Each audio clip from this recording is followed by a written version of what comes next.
today I wanted to give you guys a speech. It's something I'm going to talk about in one of my classes. And what I want you guys to walk away with, I want you guys to all hop on board with me and get on the hydrogen train and stop wasting your time, money, resources on quick fixes and poor research. So, while I was doing my research, there was this thing that kept coming up, and it ended up being this secondary theme, and it's the term less harmful. And I want you guys to keep in the back of your mind what less harmful means to you. Does it mean good? Does it mean harmless? So I want to talk about three different things that are less harmful that will all lead into my theory about hydrogen.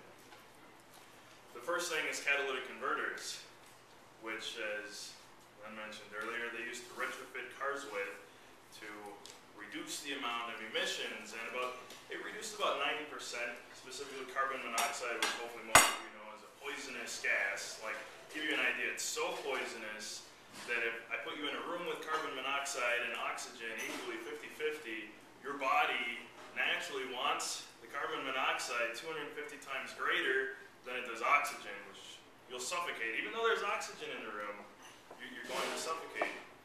So they retrofitted these cars in about 1975 with catalytic converters. Now the downside to this is they produce carbon dioxide, and I'm sure we all have an idea of what greenhouse gases are. Greenhouse gases, like second from water vapor, is carbon dioxide. And that's something that naturally occurs in the atmosphere, but that's something in great number we produce. And whether or not you believe in global warming, I mean, this is a sensitive issue because right now it's cold outside. So global warming, either way, I think we can all agree that in the atmosphere, we probably shouldn't be contributing more carbon dioxide to the protective layer above us that keeps us from looking like potatoes on a daily basis. So, solutions. I hope no one takes offense to this. I looked out in the parking lot and I only see one of them. But one of the solutions is hybrid cars. 1997, Toyota came up with the Prius. They introduced it in Japan first. And then about 2004, it started drastically increasing in consumption. Consumer consumption, that is. So, has it been a successful fit to the need that we have?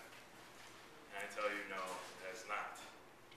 Because what we've done is we've taken a car and tried to make it better, but in the end, what do we have? We have a car that still consumes petroleum products, it still consumes gas, it still consumes oil, it still consumes other fluids that are based off of petroleum.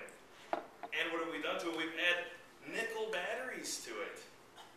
More resources are now added to this car that we use.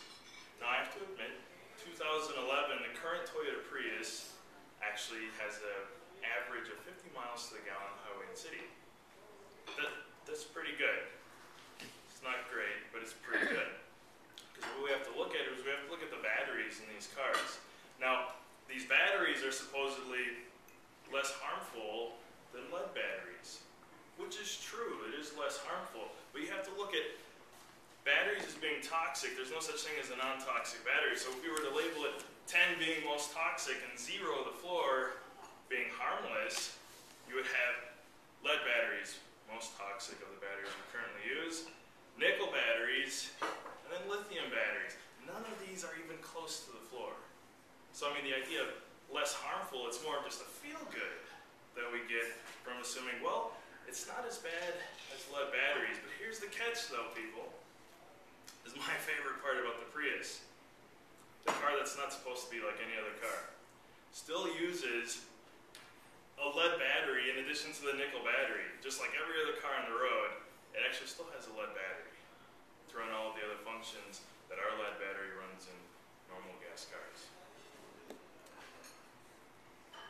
So this idea of less harmful, what does it mean? And we've spent all this money in the last 14 years since the introduction of the Prius, research and development on other hybrid cars. I mean, look, we have a hybrid Escalade now. A hybrid Escalade.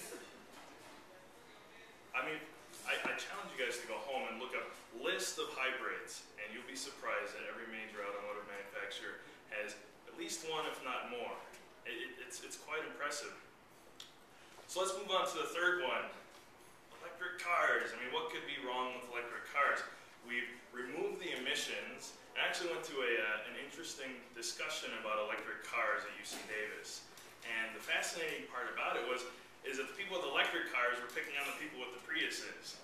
Like, oh, you guys are, living in the Stone Age. You need to upgrade and start using these electric cars.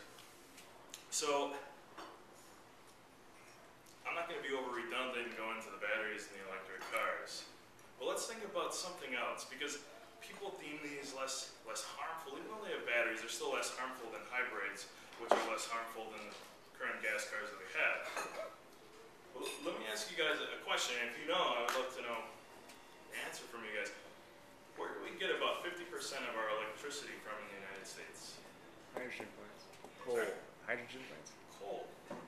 Believe it or not, in the United States, about 50% of our electricity still comes from coal. One of the highest carbon emitting places for energy in the world. 70% of the carbon emissions in the entire world comes from a mixture of coal and petroleum. So in California, we can't even keep our electricity running when we have a heat wave. I mean, stuff starts shutting up. Imagine millions of people in California, and look, there's about 25 million registered cars in California. Let's just say a few million people end up with these electric cars. Can you imagine all of them coming home after a day at work, 6 p.m., and they all plug in their cars to the wall? We can't even deal with a heat wave with air conditioners. So, the minor part here, I'm not even going to go into the cost of all of this stuff, because imagine how much your electricity is going to be.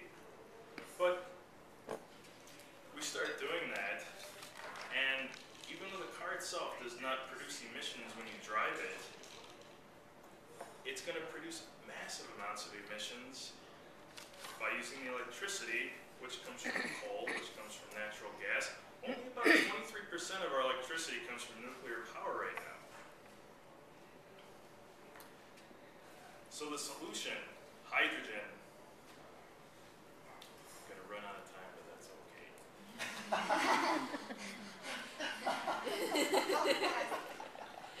So hydrogen,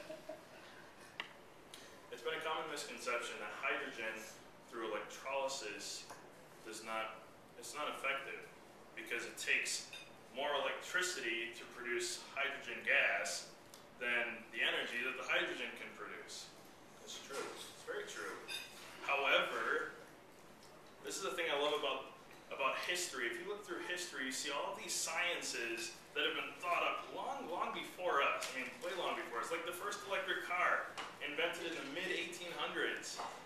They actually used the first electric car to break the land speed record. I think it was like 68 miles per hour in the 1800s. That's incredible.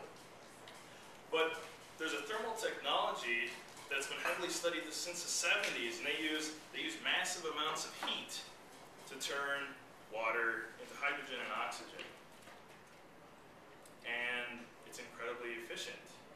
However, we haven't had the technology, the supporting technology to do this until about 10 years ago. Our nuclear technology has gotten so good, and if you don't like nuclear technology anymore, our solar technology has gotten even better. And in fact, solar technology can produce 1,000 degrees centigrade more than nuclear can.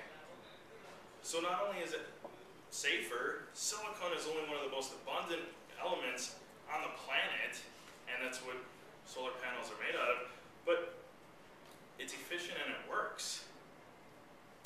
So the great parts about this is we can use hydrogen to run all the cars in the parking lot. You can retrofit Shane's NSX to run off of hydrogen. You can use it to run large buses. And the best part about it is its only byproduct is water. It's water. So, cheers to you all, and I really hope that you guys join me and start supporting good science and not the quick fixes. Thank you.